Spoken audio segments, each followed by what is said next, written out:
Welcome back. I'm Dr. Ali Ghahary. Today, we're talking about the importance of nutrition, which is the single most important factor in helping you optimize your weight and improve overall health and well-being. When it comes to losing weight, diet and nutrition is 70% of the equation, and exercise is 30% of the equation. Now, you might already know this, but weight loss strategies in the past have focused on the wrong things. It was thought that the reason people accumulate fat in their bodies is because of too much fat intake in their diets. Too much fat in your diet, too much fat in your belly. Makes sense, right? Wrong. It turns out that the reason people accumulate fat in their bodies is because of too much carbohydrate intake in their diets. The problem is sugar. The problem is carbohydrates. The emphasis now is to limit carbohydrates.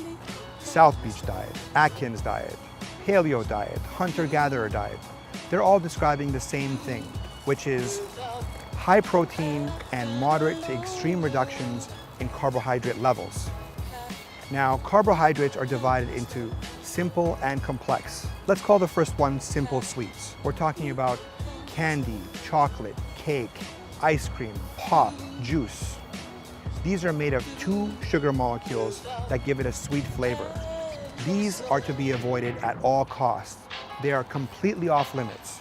Now, the real trick is to recognize larger carbohydrate loads that don't taste sweet, but still cause a massive spike in blood sugar levels. These are the various forms of complex carbohydrates. They are made of glucose molecules that are linked together either in long, linear lines or branches. These are what we call the starches. Now, the real formula is to figure out which are the good starches and which are the bad starches. Some of the bad starches include bread, rice, pasta, and potatoes. Keep that in mind. So we're outside Greenleaf Salad Bar, which is a great place to grab a quick meal. I want you guys to see how, even if you're out and about, you can grab a healthy meal, and that's if you don't cook at home. Are you ready for lunch? Let's go. So now we're inside Greenleaf Salad Bar, and we're gonna be looking at the types of foods that you wanna eat and the type of foods that you wanna avoid.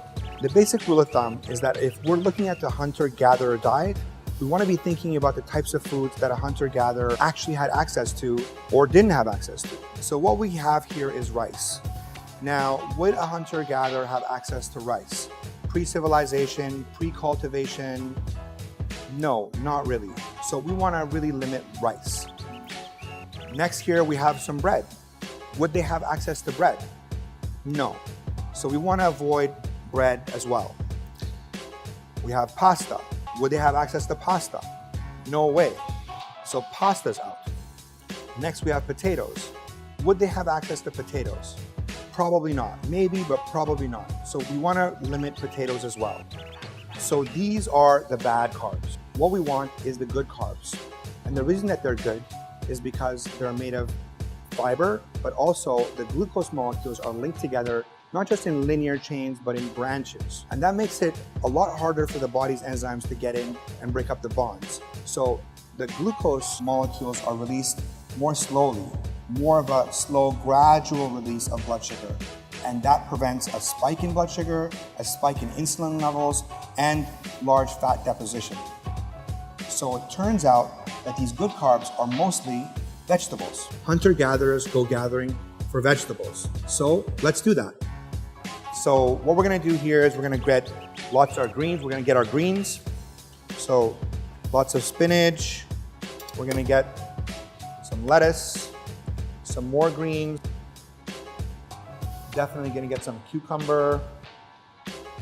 Get some tomatoes here. So these are vegetables. Sometimes you can have a little bit of fruit, but generally you want to have mostly vegetables. You can definitely have eggs. They had access to eggs, and I definitely like my quinoa. Now that we're done gathering, it's time to go hunting. So remember that you're a hunter-gatherer, not a gatherer-hunter. So protein is the main staple of this diet. Protein is really important because it helps you stay full for longer, helps you build muscle, and prevents a rapid spike in blood sugar levels. What we have here is a nice healthy meal, one that's gonna help you reach your weight loss and nutrition goals. Now there's lots of different ways you can have access to a meal like this.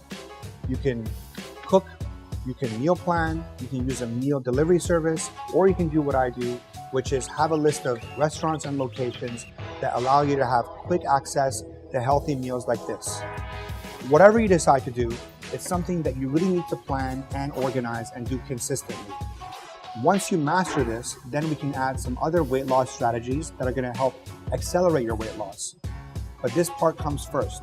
These are the fundamentals. And if you're going to remember anything from today, I want you to remember no sweets, no bread, no pasta, no potatoes, and no rice. In fact, I think it's better to go more towards a radical plan than a more moderate plan, because the more radical plan, you're going to end up seeing results right away, and that's going to help you stay motivated. This is something that's not as hard as you think, and it's something that you can do, and I encourage you to do it. So good luck. And remember, to stay fit, think positive, and be well. Until next time, I'm Dr. Ali Ghahary.